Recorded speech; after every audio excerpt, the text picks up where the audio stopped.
भनिन्छ एउटा बडा विचित्र छ। संसारै भरको प्रसिद्ध घर हो। संसारै भरिको केवल हामीहरूको लागि मात्र होइन, विश्वको यो नेपाल एउटा मुकुट हो। संसारै भरको प्रसिद्ध घर हो नेपाल यो देश र यो नेपाल यो देश विश्वको घर हो। संसारै भरको प्रसिद्ध घर हो नेपाल यो देश र जसका शिरमा छ सुन्दर गिरी श्रीनाथकै नै घर। नाथको घर छ, मुक्तिनाथ सबैको शिरमा हुनुहुन्छ। जसका पाउ पखाली त्यो जल लिँदा, जसको पाउ पखालेर कसैले जल यसो लिए भने, घरमा सबैले राख्नुभएको शालिग्राम यसो पखालेर लियो भने अकाल मृत्यु हरणम सर्व पाप विनाशनम, सबै पापहरूलाई विनाश गर्ने, पुनर्जन्म फेरि नमिल्ने त्यस्तो अकाल मृत्यु हरणम सर्व व्याधि विनाशनम त्यस्तो जल। जसका पाउ पखाली त्यो जल लिँदा वैकुण्ठ जान्छन् नरह। जो जानिकन शालग्राम भगवान राखे सबैले घर। जुन शालिग्राम भगवानलाई घरमा राखेर त्यसको जल पिउनाले वैकुण्ठ गइन्छ भने आफ्नो घरमा किन राख्ने? शालिग्राम भगवानको सेवा गर्नलाई साह्रै गाह्रो छैन। धोरो पिउनु देखाएर खानु सकिन्छ, जानेको छ, पढेको छ भनेदेखि अलिक उपचारले। अब अहिले हामीले यहाँ भगवान शालिग्रामको चाहिँ पञ्चामृतले अलग अलग मन्त्रपूर्वक मन आराधना गर्छौँ, सेवा गर्छौँ, पूजा गर्छौँ। त्यसै गर्ने सकिँदैन भने घरमा एउटा कुनामा एउटा खोपमा गरेर राख्ने, अनि त्यहाँ धोएर पिउनी देखाएर खाने, सबैभन्दा ठुलो सेवा। धेरै गरेर फुर्सद छैन, भ्याइँदैन भने अधिकार भएकाले सबैले होइन, अधिकार जो जसको छ त्यसैले। त्यसकारणले यो जानिकन शालग्राम भगवान राखे सबैले घर। यस्तो उत्तम तीर्थ यो जगतकै पाइ नसक्नु कतै। नेपाली भगवान नभइकन नभई आएर लान्छन् यतै। हाम्रै नेपाली भगवान, हाम्रो नेपाली भगवान विश्वमा कहीँ पनि मठ मन्दिर बनायो भने त्यो मठ मन्दिरको शोभा बढाउनको लागि यिनै नेपाली भगवानलाई लिएर गएर त्यो मन्दिर बनाउँछ। जबसम्म हाम्रो भगवान शालिग्राम भगवान लगेर उनीहरूले मन्दिरमा राख्दैनन् त्यो मन्दिरको महत्त्व हुँदैन। हामी तीर्थ आदि जान्छौँ, तीर्थमा चरणामृत हामीलाई मिल्छ नि, त्यो प्राय गरेर यिनै हाम्रै भगवानको शालिग्राम भगवान धोएको जल मिल्छ। भले भगवानका दिव्य देश, भगवानका अवतार स्थल, भगवानका स्वरूप हामीले दर्शन गरौँला, तर वास्तवमा उनी शालिग्राम महाल राखेपछि त्यसको महत्त्व बढ्दछ। यस्तो ब्रह्मा विष्णु र रुद्र आई यही नै गर्छन् सधैँ नै तप। ब्रह्मा विष्णु आदि सबै आएर तपस्या गर्दछ। यस्तो बडा विचित्र, यस्तो भनौँ यो संसार यो घर हो भनिन्छ। बडा विचित्र यस्ता भजनहरू पनि छन् शालिग्राम सम्बन्धी। गण्डकी नन्दन कलुषनी कन्दन, गण्डकी नन्दन कलुषनी कन्दन शालग्राम हरे। गण्डकी नन्दन कलुषनी कन्दन शालग्राम हरे। प्रभुको अर्चन वन्दन गर्दै, प्रभुको अर्चन वन्दन गर्दै कति कति भव पार तरे, कति भव पार तरे। गण्डकी नन्दन कलुषनी कन्दन, गण्डकी नन्दन कलुषनी कन्दन शालग्राम हरे। शालग्राम हरे। प्राण प्रतिष्ठा अरूको गर्छन् प्राण प्रतिष्ठा, अरूको गर्छन् प्रभुको गर्न नपर्ने, प्रभुको गर्न नपर्ने। अरूको प्राण प्रतिष्ठा गरिन्छ। हजुरले सुनको चाँदीको अनेक प्रकारको मूर्ति बनाउनुहोस्, देवी देवताको मूर्ति बनाउनुहोस्, तिनीहरूको प्राण प्रतिष्ठा गर्नुपर्छ। प्राण प्रतिष्ठा नगरेसम्म त्यहाँ देवत्व आउँदैन। तर हाम्रा प्रभुको कुनै प्रतिष्ठा गर्नु पर्दैन, कुनै आह्वान गर्नु पर्दैन, कुनै विसर्जन गर्नु पर्दैन। त्यस्ता शालिग्राम भगवान भइबक्सिन्छ। त्यस्तो नदीको किनारामा महाराज भरत आएर तपस्या गर्न थाल्नु। समय बित्दै गयो, तपस्या गर्नुभयो, नित्य नैमित्तिक आदि कर्महरू गर्नुहुन्थ्यो, नित्य सूर्यलाई अर्घदान आदि दिने कर्महरू गर्नुहुन्थ्यो। भक्ति योगद्वारा परिप्लुत भन्नुहुन्छ, भक्ति योगद्वारा परिप्लुत भएर नित्य कर्म गर्दै एक दिनको कुरा हो, पुलाहाश्रमको गलेश्वरकै तलतिरपट्टि आएर त्यहाँ आएर यसो सूर्य अर्घदान दिँदै हुनुहुन्थ्यो। गण्डकीमा प्रवेश गरेर स्नान गरेर त्रिकाल स्नान गर्नुहुन्थ्यो, त्रिकाल सन्ध्या वन्दन गर्नुहुन्थ्यो, सूर्य अर्घदान यसरी दिँदै हुनुहुन्थ्यो। एक्कासी कता कताबाट एउटी हरिणी प्यासले अत्यन्त पीडित भएर पानी पिउनको निमित्त गण्डकीको तटमा आइपुगे। यसो पानी पिउनको लागि निहुरेर यसो आँटेकी के मात्र थिइन्, पानी पिउन पाएकी थिइनन्। बिचारी बडा डरपोक हुन्छन् दिने, कसैको यसो आवाज सुन्ने बित्तिकै डराइहाल्ने।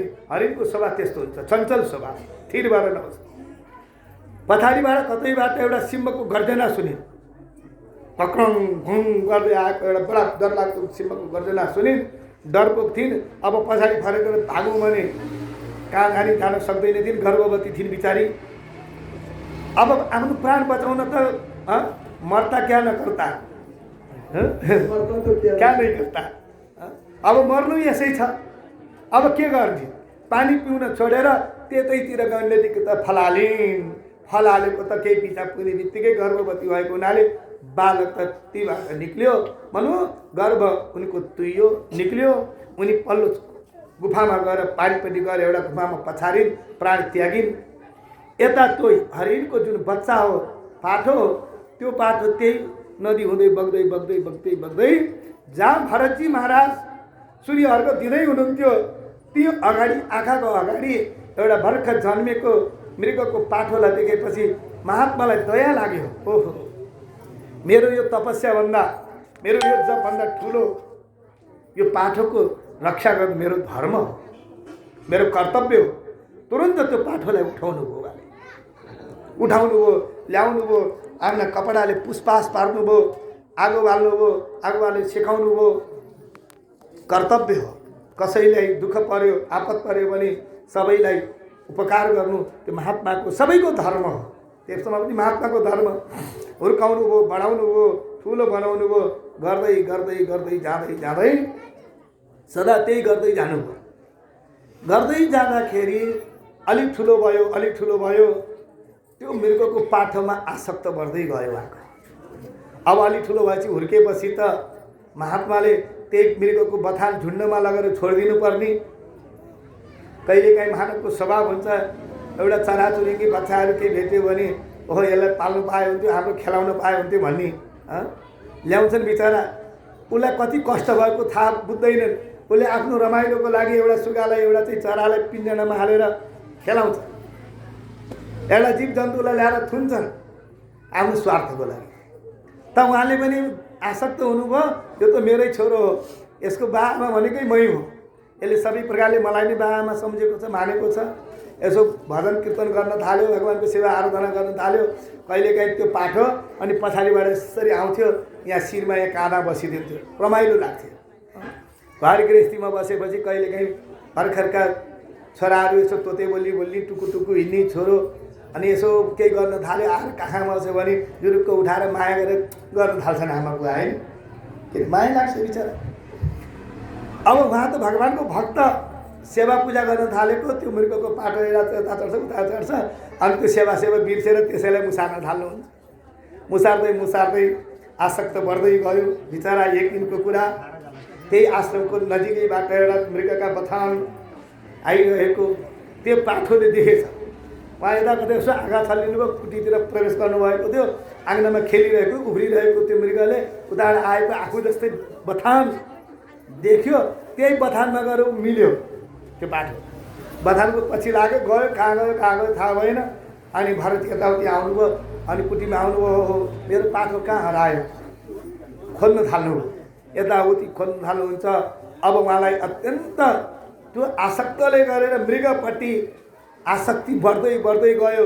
ओहो, यो पाठो कहाँ गयो बिचरा, यो पाठोलाई काहीँ स्यालले त खाएन, बाँसाले त खाएन, काहीँ चाहिँ नदीमा गएर बगाउनु त बगाएन, यसले मलाई बा आमा मान्थ्यो, अब यो म बिना कसरी बाँच्यो, अब म बिना यो रहन सक्दैन। कहिलेकाहीँ हुन्छ नि घरमा छोरा नाति सबै छन्, कहिलेकाहीँ आमा बुवा कतै सत्सङ्ग जानुभयो भने आमाले सोचिन् घरमा बिचरा एउटा नाति छ, त्यो नातिलाई कसले खुवाउला, कसले हेर्ला, कसले के गर्ला, कति चिन्ता हुन्छ। त्यो आसक्तिले हेर्नेवाला त कोही न कोही निक्लिहाल्छ नि। त्यस्तै आसक्ति बढ्यो।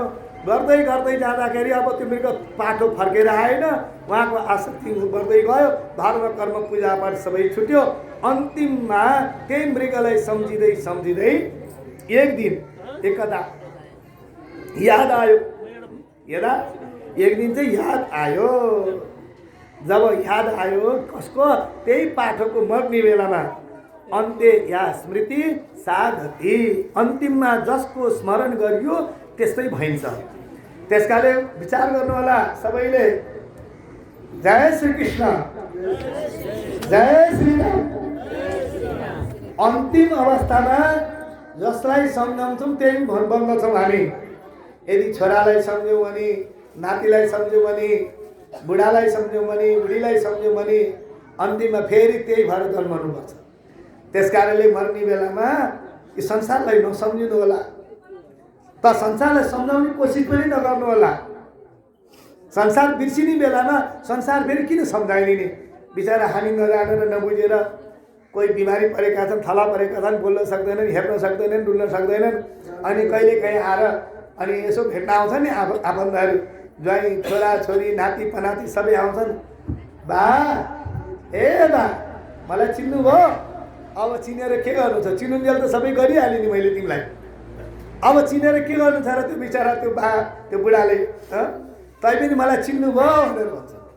के चिन्नु थियो र? त्यहाँ त उसको कानमा गएर बा नारायण पो भन्ने हो।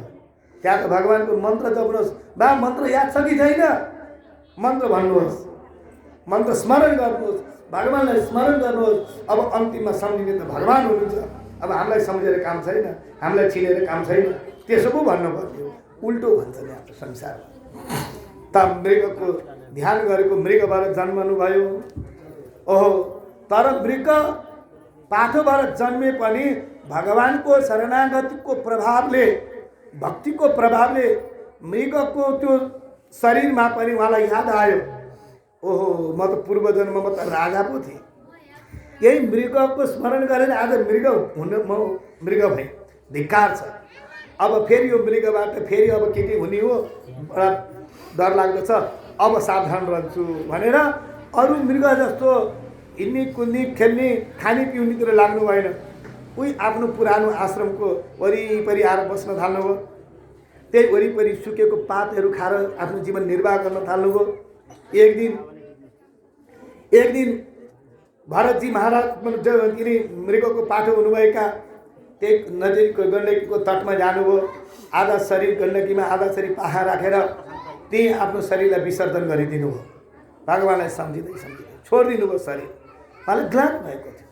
त भगवान्को कृपा त्यसै भनौँ कसैले के हुन्न, प्रारब्ध अनुसार त्यो त अर्को जन्ममा उहाँ एक ब्राह्मणको छोरो भएर झन्किनु भयो। कस्यचित् द्विजवरस्य आङ्गिर प्रवरस्य दम सम दम तपः। आङ्गिरस गोत्रीय सम दम आदि तपले, स्वाध्यायले, वेदाध्ययनले, त्यागले सबैले पवित्र हुनुभएका त्यस्तो ब्राह्मण कुलमा उहाँको जन्म भयो। त्यो जन्ममा पनि उहाँलाई याद भयो, ओहो पूर्व जन्ममा राजा थिए, अनि मृगको पाठोको स्मरण गरेर पाठो भई, मृग भई, अब यो जन्ममा यो मनुष्य शरीर पाएको छ, नजाने आज ब्राह्मण कुलमा म जन्मेको छु, मेरो बा मेरो पिताजी धर्म कर्ममा बडा व्यस्त हुनुहुन्छ, कर्मकाण्डमा व्यस्त हुनुहुन्छ, धेरै पढ्नु भएको छ, लेख्नु भएको छ, जान्नु भएको छ, भरे मलाई पनि पढाउनु होला, मलाई पनि सिकाउनु होला। अनि फेरि यो संसारमा ल बाबु वेदपाठ गर, यसो गर उसो गर भनेर यो संसारमा भुलाउनेतिर मलाई पठाउन सक्नुहुन्छ। अब मैले यो जन्मलाई खेर फाल्नु हुँदैन, अब मैले बोल्नु हुँदैन भने मौनी व्रत धारण गर्नु, जन्मने बित्तिकै बोल्नु छोड्नु।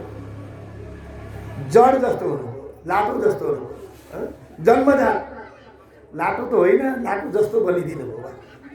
बोलाए पनि नबोल्ने, सुने पनि नसुने जस्तो गर्ने, जे भने त्यही भन्ने मात्रै, त्यस्तो पो हुनु।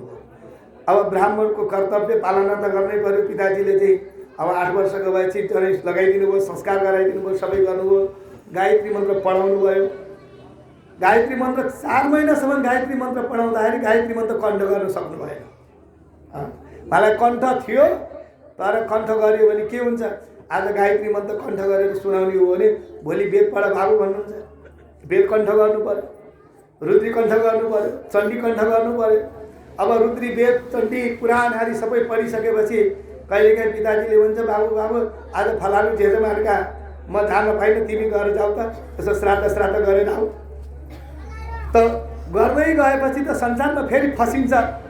बरु पढ्दै पिताजीलाई केही पनि नसुनाए बरु चाहिँ ढुक्क भन्छ भनेर उहाँले सक्नु भएन, केही गर्नु सक्नु भएन। जडान्त बधिर स्वरूपेण दर्शयामास लोकस्य, लोकलाई आफू चाहिँ बहिरो भनौँ जड मूर्ख जस्तो यस्तो व्यवहार गरेर देखाउन थाल्नुभयो। सबैले यसो हेर्दाखेरि अलि लाटो हे जड भन्न थाले, सबैले जड जड जड भन्न थाले, कहिले मूर्ख रहेछ भन्न थाले। त्यसैले उहाँको नाम जड भरत, नामै जड भरत रह्यो, जड भरत उहाँको नाम रह्यो। अनु 4 भाइ 5 भाइ हुनुहुन्थ्यो उहाँहरू। यिनी ब्राह्मणका 2 पत्नी हुनुहुन्थ्यो, कान्छी पत्नीका यिनी भरत हुनुहुन्थ्यो। अब पिताको मृत्यु भयो, अर्की जेठी पत्नी सती हुनुभयो, यिनी चाहिँ कान्छी पत्नी सती हुनुभयो, अरू सबै रहे। जब मैले तिनी जेठी पत्नीको साथमा जिम्मा लगायो, दाजुभाइको साथमा जिम्मा लगायो, अनि समय बित्दै गयो। जड भरतजी महाराज कसैले केही काम हराए पनि गरिदिनुहुन्थ्यो, यताउति गाउँलेले हराए पनि गर्ने के, जसले हराए पनि। लाटो हुनुहुन्थ्यो नि, लाटो भएपछि सोझा हुन्छ बिचरा, जसले जे हराए त्यो खुरु गर्ने, उसले आफू थाकेको महसुस गर्दैन। लाटा व्यक्तिले मैले थाकेँ म थाक्छु भन्ने त्यो अनुभव पनि उनीहरूले गर्न पाएका हुँदैन। त्यसकारणले लाटाले जतिसुकै बोकाए पनि उसले सकुन्जल उसले बोक्छ, सकुन्जल उसले काम गर्छ, नसकेको हुँदैन, थुचुक्क बसिदिन्छ, बस सक्यो कुरा। त्यस्तो स्वभाव हुन्छ लाटो। गर्नुहुन्थ्यो खुरु गाउँलेको, कहिले फलानुको घरमा कहिले बोलाउँथे सबैले, है यता आइज त फलानु काम गर्दा गुरु जानुहुन्थ्यो, गर्नुहुन्थ्यो। कसैले केही खानेकुरा दिन्थे, खानुहुन्थ्यो, कहिले मिठो दिन्थे, कहिले नमिठो दिन्थे। यस्तै गर्दै गर्दै आफ्नो जीवन चल्दै गयो। एक दिन भाइहरूले देखेछन्, दाजुभाइले 4 भाइ थिए, जग्गा जमिन प्रशस्त थियो, घर खेत टन्न थियो।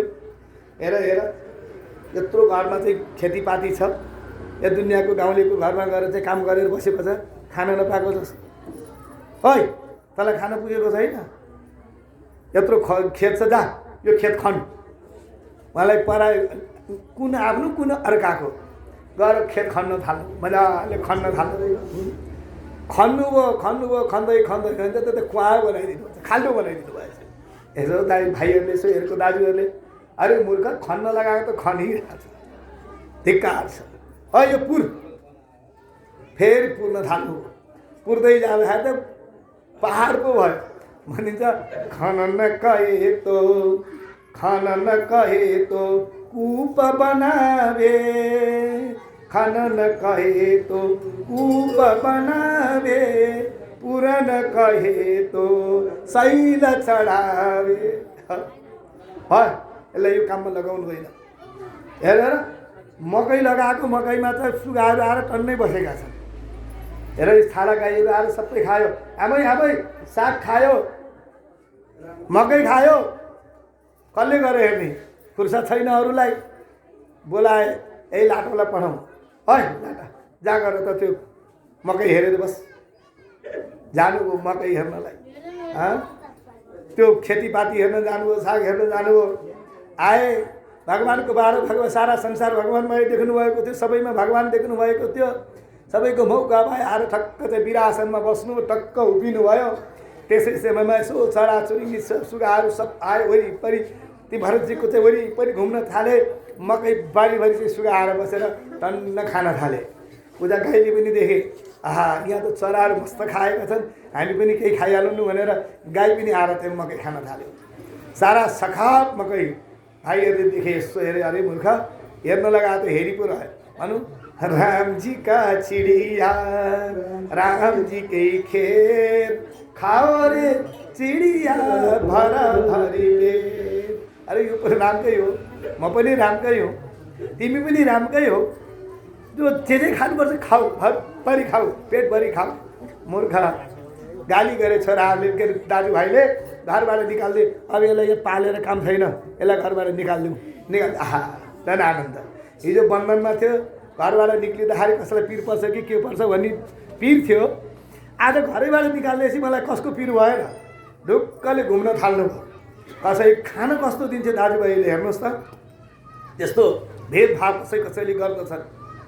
कर्णपिण्य कफलीकरण कुलमास स्थाली पुरुष। कर्णपिण्य रे मनो भुसा ढुटो खान दिनु पऱ्यो भने, अब लाटाको सभा कहिले धेरै खालान्, कहिले थोरै खालान्। अब अरू सबैले मिठो मिठो खान्थे, उनको बाला चाहिँ ढुटो पिठो के छ त्यही पकाएर खान दिन्थे।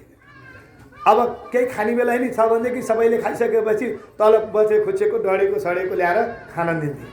आहा उहाँ त अमृत सम्झेर, भगवानको प्रसाद सम्झेर त्यसलाई खाइदिनुहुन्थ्यो। चाहे ढुटो होस्, चाहे सडेको होस्, चाहे गलेको होस्, भगवानको प्रसाद कसैले दिएर महाप्रसाद सम्झेर खानुहुन्थ्यो। अथ कदाचित कश्चित वृषलपति। अब घरबाट निकालिदिए, जानुभयो, घुम्दै घुम्दै फिर्दै फिर्दै जानुभयो।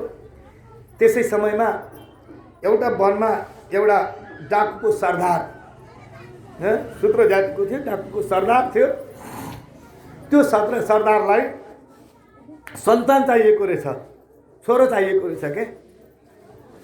अनि यस्तै पुरोहितले, कुनै पण्डितले भनिदिएछन्, तपाईँलाई पुत्र चाहिएको, छोरो चाहिएको भने भद्रकालीलाई चाहिँ मनुष्यको बलि दिनु, तपाईँको छोरो हुन्छ भनेर। कति स्वार्थी हेर्नुहोस् त। पुत्र प्राप्तिको, छोरो प्राप्तिको लागि अरूको छोरोको बलि दिएर आफूले छोरो चाहने। जाऊ त खोजेर ल्याऊ, कहीँ भेटिन्छ भने। डाकुको आज्ञा सबैले माने। गए गाउँमा गए, यसो हेरे, कोही एउटा चाहिँ हृष्टपुष्ट अङ्गभङ्ग नभएको कुनै एउटा भर्खरको ठिटो भेटे, ल्याए, नुहाइधुवाइ गरे, सब गरेर बलिको लागि तयार गरे। भद्रकालीको अगाडि लगेर राखिदियो। बडा बाठो थियो गाउँको त्यो ठिटो, कोही कुनै ठेटो ल्याएर यसो दिएको, उनीहरूको आँखा चलेर फुत्त भागेछ। त्यो भर्खर बलि दिनु तयार गरेको त्यो ठिटो भागेछ। बाटो व्यक्ति थियो, भागे, फुत्केर गयो। अब बलि दिने बेला त यसो देवीको मन्दिरमा जाँदाखेरि त छिटो त छैन। राजाले भन्यो, अरे कहाँ गयो मेरो बलिको त्यो भर्खरको त्यो तयार गरेको बोको, खोजेर ल्याऊ। खोज्दै जाँदा त्यो त भेटिएन। भर्खर घरबाट निकालिएको यिनै जड भरतजी महाराज पर आनन्दले मस्त राम भगवानको गुणगान गाउँदै हिँडिराख्नु भएको देख्नुभयो। देख्ने बित्तिकै ती पनि डाकुको सरदारका ती सिपाहीहरूले देखे, यस्तो हेरे, मोटो घाटो छ, बलियो छ, हृष्टपुष्ट छ। अब यिनीदेखि त देवी साह्रै प्रसन्न हुन्छन्। ओइ जानी हो कहाँ? हाम्रा सरदारले महाराजले बोलाउनु भएको छ, त्यसलाई मिठो मिठो खान दिउँला, मिठो मिठो लाउन दिउँला। जानी हो? ठिक छ, जाउँ। हाँसी हाँसी जानुभयो। आजसम्म कहिल्यै नुहाइएको थिएन, उहाँ गएर खुब मजाले नुहाइदिएछन्। आजसम्म मिठो छिटो, तर उहाँले नुहाउनु कि ननुहाउनु केही मतलब थिएन। खाना दिएछन्, 84 व्यञ्जन खुब मजाले चाहिँ खाना पनि दिएछन्। तर उहाँलाई कुनै त्यो खोक्सा खाएको हो कि अमृत खाएको, त्यो के खाएको केही मतलब थिएन। बराबर उस्तै सब तयार भयो। अब सजाएर भनौँ सिँगार गरेर, अनि अब यसो संसारमा मनुष्य कति मूर्ख हुन्छन् हेर्नुहोस् त। बोको पर्सिनी भन्छन् नि, यसो बार्के भनौँ हाँसहरू केही पर्सनको लागि पानी यसो छर्किन्छ।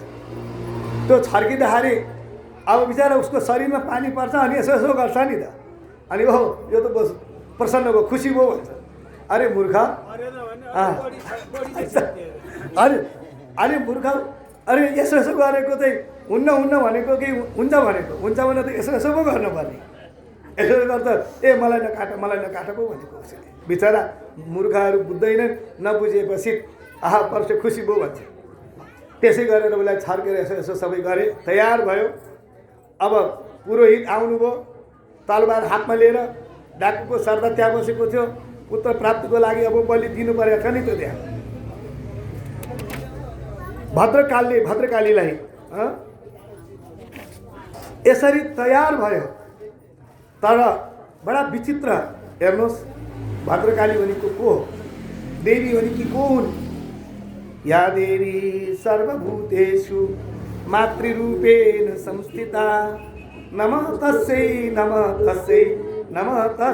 नमो नमः चण्डीमा हामीले पाठ गर्दाखेरि देवीलाई आमाको स्वरूप मानेको छ कसको आमा प्राणी मात्रको आमा तिनै भद्रकाली संसारको कल्याणको निमित्त सत्व रज तम गुण धारण गरेर संसारको कल्याण गर्छिन् उनै देवी यदि कोही मोक्ष चाहन्छ भने कोही त्यस्तो कल्याण चाहन्छ भने वैष्णवी रूपले धारण गरेर सबैलाई मोक्ष प्रदान गर्दछन् भनिन्छ शास्त्रमा त्यस्तो संसारमा देवीको स्वरूप भनिन्छ त्वम्बै प्रसन्ना भुवि मुक्ति हेतु हे देवी यस संसारका प्राणीहरूलाई मोक्ष दिनुको लागि हजुरले कृपा गर्नुहोस् भनेपछि तिनै देवी वैष्णवी रूपमा आउँछिन् तिनै देवी संसारको कल्याण गर्नुको निमित्त कहिले काली भद्रकाली भएर आउँछिन् कसको निमित्त असुरहरूलाई संहार गर्नुको निमित्त दुष्टहरूलाई संहार गर्नुको निमित्त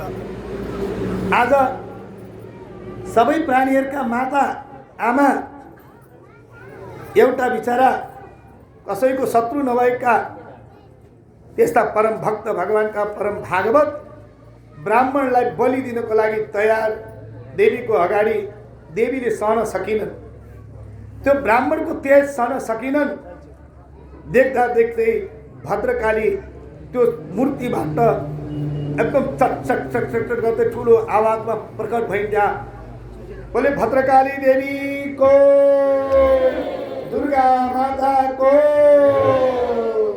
वैष्णवी माता को अंबिका माता को प्रकट भइन् त्यहाँबाट चट चट चट गर्दै ठुलो आवाज आयो त्यो ब्राह्मणको तेज सहन नसकेर प्रकट भइन् र त्यहाँबाट बडा भयङ्कर रूप धारण गरेर जुन पुरोहितले तरबार लिएको थियो बलि दिनको लागि त्यही तरबार खोसेर सबैभन्दा पहिला त्यही पुरोहितको टाउको छिनालिदिनु भयो अनि सरदारको टाउको छिनालेर अनि नाच्न थाले दुष्टको टाउको छिनालेर न कि लाटा पशुको लागि हामी आमा हुनुहुन्छ यी संसारमा सबै प्राणी उनी आमाका सन्तान हो मनुष्य भनेका बाठा सन्तान टाठा संसार खुब बाठो सम्झन्छ आफूलाई तर पशु पक्षी भनेका लाटा संसार बिचरा तिनी लाटा सन्तानलाई मारेर भनौँ 4 भाइ छोराहरू छन् 3टा बाटा छन् एउटा लाटो छ यो लाटोलाई एक दिन काटेर आमालाई खाना दिउँ भनेर भन्ने हो भने के आमाले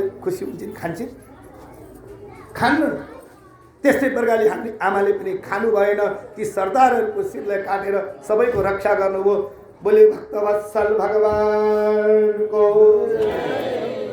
तर पनि उहाँ त बडा भगवानको परम ज्ञानी भक्त हुनुहुन्थ्यो भर्खर देवीको बलिबाट छुटकारा मिल्यो त्यो पनि छैन मलाई बलि दिन थाल्यो भने डर पनि छैन खुसी पनि छैन आनन्दले छुट्नुभयो फेरि भगवानको गुणगान गाउँदै हिँड्दै थाल्नुभयो यस्तै साक्षात् ब्रह्मर्षि सुत एक दिनको कुरा हो यस्तै घुम्दै जानुभएको थियो सिन्धु सौवीर देशका एकजना राजा हुनुहुन्थ्यो जसको नाम थियो रघुगण तिनी रघुगण महाराज सत्सङ्ग गर्नुको निमित्त यिनै पुला आश्रम पुलह ऋषिको दर्शन गर्नुको निमित्त सत्सङ्ग गर्नुको निमित्त हिमालयतर्फ आउँदै हुनुहुन्थ्यो सिन्धु सौवीर इक्षुमत्यास्तटे तत्कुलपतिना शिविकुवाह ती राजा पाल्कीमा बसेर आउँदै हुनुहुन्थ्यो ती पाल्की बोक्ने केही कहारहरू हुन्छ नि डोले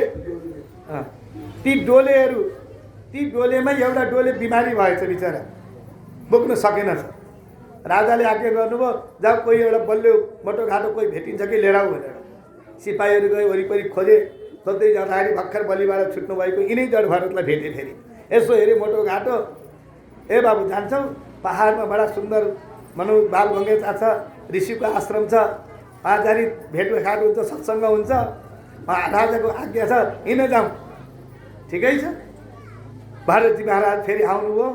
अब पारि यसो हेरे, मोटो घाटो बलियो। अब यसले त सबै राजालाई एक्लै बोकेर पनि लान सक्ने छ, तैपनि यसलाई अगाडि राखौँ, यो अगाडि पनि एक्लै बोक्छ, हामी पछाडि बसौँ भनेर दुईजना पछाडि बसे, अगाडि पनि दुईजनाले बोक्ने, एक्लै कानमा राख्नुभयो ढक्क बारेर। टक टक अब हिँड्न थाल्नुभयो। अब पहाडको बाटो उकालो ओह्रालो, खाल्टा खुल्टी, यताउति हुँदाखेरि कहिलेकाहीँ यता राजा ठोकिन्छन्, कहिले यता पछाडिन्छन्। तर भाइ मनु साधुको स्वभाव के छ? बडा विचित्र स्वभाव हुन्छ साधुको। कुनै प्राणीको हिंसा नहोस्, कुनै प्राणीलाई केही नहोस् भनेर 4 हात अगाडि हेरेर हिँड्नुहुन्थ्यो। यताउति यसो हेर्ने, काहीँ कमिला आफ्नो घोडाले दबिन्छन् कि, काहीँ किरा फटेक्रा दबिन्छन् कि, त्यस्तो विचार गरेर काहीँ किरा फटेक्रा आइहाल्यो भने यस्तो हाम फालेर अगाडि बढ्ने, त्यस्तो स्वभाव हुन्छ महात्माहरूको। त्यसै त्यो पहाडको बाटो अलि पर जाँदाखेरि एउटा गोरेटोमा सानो बाटो रहेछ, साङ्ग्रो रहेछ, त्यहाँ त कमिलाको ताती आइरहेको रहेछ, वरिपरि किरा फट्याङ्ग्राहरू। ओहो, महात्माको दृष्टि पर्यो, यहाँ त अब कसरी जाने त? पाल्की बोक्नु भएको छ, दुईवटा पछाडि छन्, अनि त्यो किरा फट्याङ्ग्रालाई देख्ने बित्तिकै 4 हात पल्तिर हाम फाल्नुभयो। राजाको त्यो मनु डोली पनि यसरी बोक्नु भयो त, समाप्त भएर आफू 4 हात पल्तिर हाम फाल्दाखेरि त उता पछाडि बसेका त घिसारी तानिए। राजाको यता पनि टाउको ठोक्यो, उता पनि ठोक्यो, टुटिनको उठ्यो बिचरा। राजाले भने अरे अरे के गरेको छ, राम्रोसँग हिँड्न सक्दैनौ? म राजा हुँ, तिमीलाई थाहा छैन? यस्तो डराए बिचरा पछाडि बसेकाले। महाराज हामी त राम्रोसँग हिँडेका छौँ, यो मोटो घाटो छ, यो महाराज बोल्न पनि बोल्दैन, नबोलिकन आफ्नो सुरले हिँडेको छ, तैपनि चिन्ता नलिनुहोस्, हामी यसलाई सम्झाउँछौँ र फेरि हिँड्छौँ। फेरि अगाडि हिँडे, फेरि हिँड्दै गयो, फेरि केही अगाडि बढेको त्यस्तै हो। त्यहाँ त झन् धेरै कमिलाको ताती, किरा फट्याङ्ग्रा वरिपरि बडा विचित्र देख्नुभयो। त्यहाँ त के थियो र, अब खुट्टा राख्ने ठाउँ नै थिएन। फेरि त्यहाँबाट पनि 4-8 हात चाहिँ पल्तिर चाहिँ हाम फाल्नु भएको त राजाको त नमन्दै यत्रो यहाँ टुटिनको उठ्यो। अनि राजाले यसो हेर्नु पऱ्यो, अरे मोटे लाज छैन? म राजा हुँ, यमराजले जसरी चाहिँ पापीलाई दण्ड दिन्छन् नि, त्यसै गरी तँलाई पनि दण्ड दिन्छ। धिक्कार छ तैँले, मलाई बोक्न जानेको छ? मोटे भनेर गाली गर्नु, व्यङ्ग्य गर्नुभयो। यहाँ त भन्नुहुन्छ, हेर्दाखेरि त मोटो घाटो पनि झन् दुब्लो जस्तो देखिन्छ। हेर त, यत्रो मोटो छ नि त व्यक्ति, मोटो व्यक्तिलाई दुब्लो भन्यो भने ऊ रिसाउँछ। मलाई व्यङ्ग्य गर्यो यसले, मलाई जिस्कायो भन्छ होइन। भर्खर बोक्नु भएको थियो, उतिबाट बोकेर आउनुभएको, तैँले सुरुबाट बोक्दै आएको, आज धेरै थाकिस् होला। व्यङ्ग्य गर्नु पर्यो, अनेक उपाय गर्नु, यसो विचार गर्नु। जड भएर मुस्कुराउनु भयो। हो, अब यो राजाको आँखा नखोली भएन। यी सत्सङ्ग गर्न हिँडेका हुन्, सत्सङ्ग गर्न जानेको बुद्धि यस्तो छ। यसो हेर्नुभयो, पर पूर्व यसो हेर्नुभयो, पाल्कीबाट यसो माथि हेर्नुभयो। महाराज हजुरले मलाई मोटे भनेर भन्नुभयो। मोटे कसलाई भनेको तपाईँले? ल भन्नुहोस्, आज गमत गर्नु, मोटे कसलाई भनेको? राजाले भन्नुभयो, हे मोटे। महाराज तपाईँले मोटे कसलाई, मलाई मोटे भन्नुभएको हो भने कुन मोटालाई? शरीरलाई मोटो भनेको यो मोटो कस्तो मोटो हो यो? हजुर कहाँ हुनुहुन्छ थाहा छ पहिला? हजुर पनि एउटा माटोको टुक्रोमा बस्नुभएको छ, हजुर पाल्की माथि हुनुहुन्छ। त्यो पाल्की माथि बस्ने पनि एउटा माटोको टुक्रो, डल्लो, त्यो मोटो भन्ने कि पातलो भन्ने, यो पाल्की पनि त्यही टुक्रो, त्यसैको अंश। त्यो पाल्कीलाई हामीले बोकेका छौँ, त हामीलाई पृथ्वीले बोकेकी छिन्। पृथ्वीले शेषलाई के अरे, पृथ्वीलाई शेषले बोकेका छन्। शेषलाई पनि उनी परमात्माको शक्तिद्वारा पृथ्वीलाई धारण गरेकी छिन्। ल भन्नुहोस्, कसले बोकेको छ संसार? कसलाई मोटो? शरीरलाई देखेर भन्नुभएको भने शरीर त कहिले मोटो कहिले पातलो हुन्छ, यो त एकनासको छैन, कहिले बुढो हुन्छ, कहिले वृद्ध हुन्छ। यसको नाम मोटे हो र? होइन। यदि आत्मालाई भन्नुभएको हो भने आत्मा त झन् अणुभन्दा अणु छ, अव्यक्त छ, अचिन्त्य छ, निरवय छ, निर्विकार छ। आत्माको कुरो गर्ने हो भने आत्मा त बालाग्र शतभागस्य शतदा कल्पितस्य च जीवो भागो सविज्ञेय सचान्ताय कल्पदे। यदि आत्माको कुरो गर्ने हो भने आत्मा कत्रो छ त भन्नुहोस्। वेदान्त शास्त्रले के भन्छ भने जस्तै हाम्रो कपाल छ, कपालको टुप्पो अग्रभाग चुडाल्नु, त्यो अग्रभाग कपालको मनुलाई 7 भाग गर्नु, शतदा 7 टुक्रा गर्नु, 7 भाग गरेर फेरि त्यसलाई शतदा कल्पितस्य छ, त्यसलाई फेरि 7 टुक्रा गर्नु।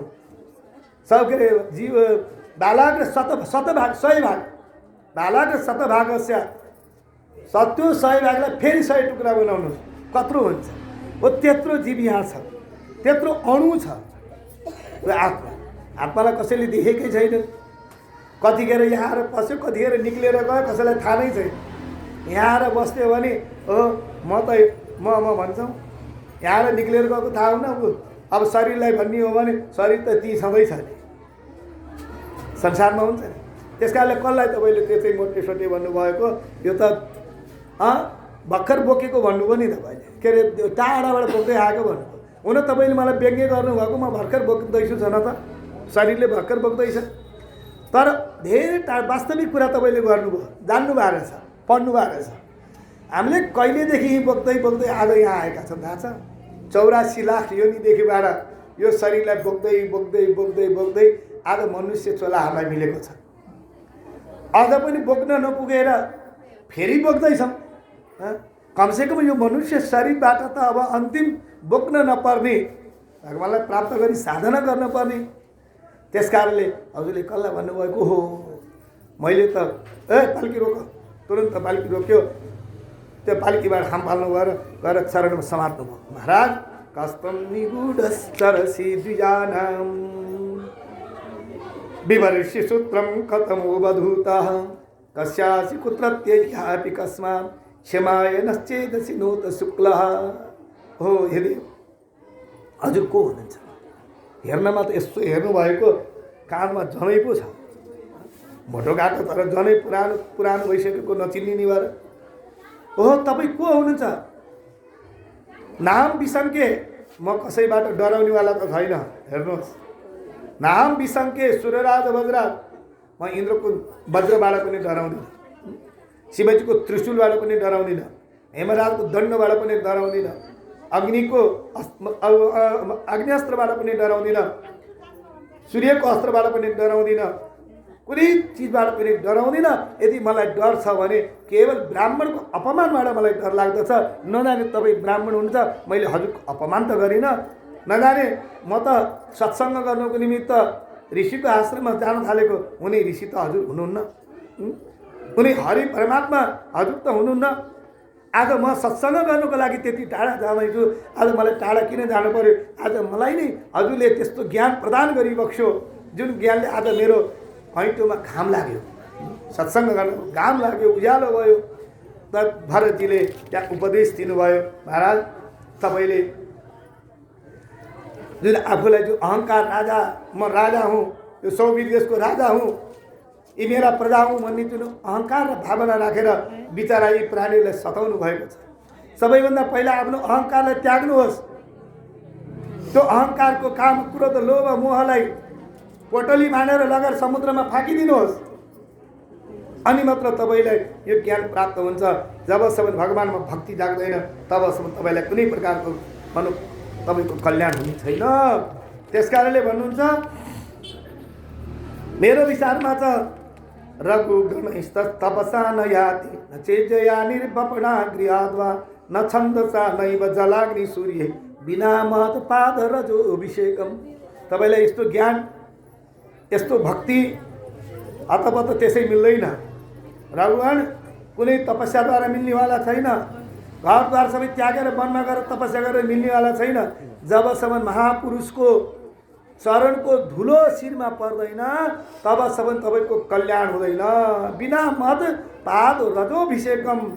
त्यसकारणले त्यस्ता महात्माहरूको सत्सङ्ग गर्नुपर्छ। यत्रोत्तम शोक गुणानुवाद प्रस्तुयते ग्राम्य कथा विघात। जुन महात्माको सङ्गमा हामी गयौँ भने भगवान्का कथा पराक्रम, त्यस्ता गुणहरू, त्यस्ता भनौँ कल्याण गुणहरू हामी सुन्छौँ। त्यो कल्याण गुणको प्रभावले संसारको ग्राम्य कथा विघात, संसारको कथा नाश भएर जान्छन्, हराउँदछन्। त्यसकाले भगवानको शरण पर्नुहोस्, गुरु भनौँ गुरुको शरण पर्नुहोस्। गुरुको शरण परेपछि तपाईँको कल्याण हुन्छ, नभए तपाईँको कल्याण छैन। गुरु र हरिको गुरु हरे चरणोपासनास्त्र जय व्यविकम स्वयमात्मोसम। सावधान भएर श्री गुरु र हरिको चरणको उपासना गर्नुहोस्। त्यही उपासना रूपी अस्त्रले यो अहङ्कार रूपी ममकार रूपी यो बन्धनलाई काट्नुहोस्, अनि तपाईँको कल्याण हुन्छ। नभए बिना महत्पाद रजु भिषेकम हुनेवाला छैन। हेर्नुहोस्, म पनि पूर्व जन्ममा भरत नाम गरेको राजा थिएँ। के गर्ने, मृगमा आसक्त भएको हुनाले मृग भएँ। त्यसपछि फेरि अर्को मनुष्य शरीर लिएर यहाँ आएको छु। भगवानको भनौँ जुन भक्ति हो त्यो खेर जाँदैन। त्यस कारणले भगवानको सेवा आराधना गर्नुहोस्। यसरी सम्झाउनु भयो, उहाँलाई आनन्दको ज्ञान प्राप्त भयो। आदि आदि भवाटीको कथा ल्याउनु भयो, रघुगण महाराजले त्यो ज्ञान प्राप्त गर्नु, उहाँको सबै सन्देह मेटियो। यस प्रकारले भवाटीको वर्णन गर्दै सुखदेवजी महाराज राजा परीक्षितलाई यो पञ्चम स्कन्धमा यस्ता पावन चरित्रहरू छन्। भरतजीको वंशमा अन्तिम राजा हुनुहुन्थ्यो, गए नाम गरेका राजा, अन्तिम राजा। बडा पावन पवित्र चरित्र छ। यो श्रीमद् भागवतको पञ्चम स्कन्धमा यो भूगोल खगोल आदि विषयको यहाँ वर्णन आउँदछ। सारा लोकको वर्णन आउँदछ। सुतल अतल पाताल सारा लोकको यहाँ वर्णन आउँदछ। सबैको व्यवस्था कसरी गर्नुभएको छ, सबैमा भगवानको कसरी रहेर सबैको कल्याण कसरी गर्नुभएको छ भने लोकालोक आदि पर्वतको सबैको यहाँ वर्णन आएको छ। अब यो कथा सबै विस्तारपूर्वक लाने हो भने 7 दिन होइन 7 वर्षमा पनि सकिँदैन। यस्ता भगवानका पावन कथाहरू बताउँदै भनौँ 7 द्वीप 7 लोक सप्तद्वीप सबै अतल 14 लोक यी सबैको वर्णन गर्दै गर्दै अगाडि बढ्नुहुन्छ। सुखदेवजी महाराजले गरे राजा परीक्षितले सुखदेवजीले भन्नुहुन्छ, प्रभु सारा संसारको ग्रह स्थिति सबैको हजुरले पृथ्वीदेखि सारा लोकको वर्णन गरेर सुनाउनु भयो। लोकालोक सबै वर्णन गरेर सुनाउनु भयो। मैले हजुरले सुनाउँदा सुनाउँदै मैले एउटा यस्तो लोक पनि सुने, एउटा कुनै नरक भन्ने एउटा वस्तु कुनै लोक पनि छ रे।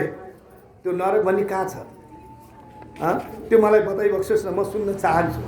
नरक भनेको के हो, कहाँ छ, कस्तो छ, त्यो म सुन्न चाहन्छु। सुखदेवजी महाराजले भन्नुभयो, महाराज तपाईँले राम्रो कुरा सुन्नुभयो। त्रिगुणत्वात् कर्तु श्रद्धया कर्मगतया पृथक विधा सर्वा एव सर्वस्य तारतम्येन भवन्ति। राजन, यो संसारमा मनुष्यको स्वभाव विभिन्न प्रकारको हुन्छ। एउटै स्वभाव कसैको हुँदैन। कसैको सात्विक स्वभाव, कसैको राजस स्वभाव, कसैको तामस स्वभाव। त्यो स्वभाव अनुसार उनीहरूले कर्म पनि गर्दछन्। कसैले सात्विकी कर्म, कसैले राजसी कर्म, कसैले तामसी कर्म गर्दछन्। कोही निष्काम भक्ति पनि गर्ने त्यस्ता हुन्छन्। आफ्नो श्रद्धा अनुसार उनीहरूको भेद हुन्छ। अनि त्यही भेद अनुसार त्यही अनुसार कर्म हुन्छ। त्यो कर्म गऱ्यो भने अनि त्यही कर्मको फल भोग्नुपर्छ हामीले। यो संसारको कमाउने ठाउँ हो। यहाँ जस्तो कमायो त्यस्तै भोग्न पाइन्छ। अहिले कमाएको अहिले हामीले चाहिँ दुःख सुख सम्पत्ति भोगेका छौँ नि। यो त पहिले कमाएर राखेको चिज भोगेका छौँ। यदि पछि पनि राम्रो खाने पायो लाउने भनौँ गर्ने हो भने यहाँ राम्रो कर्म गऱ्यो, राम्रो भोग गऱ्यो भने बरु कमाउनु पर्दछ। यो कर्मस्थली हो, कर्मभूमि हो।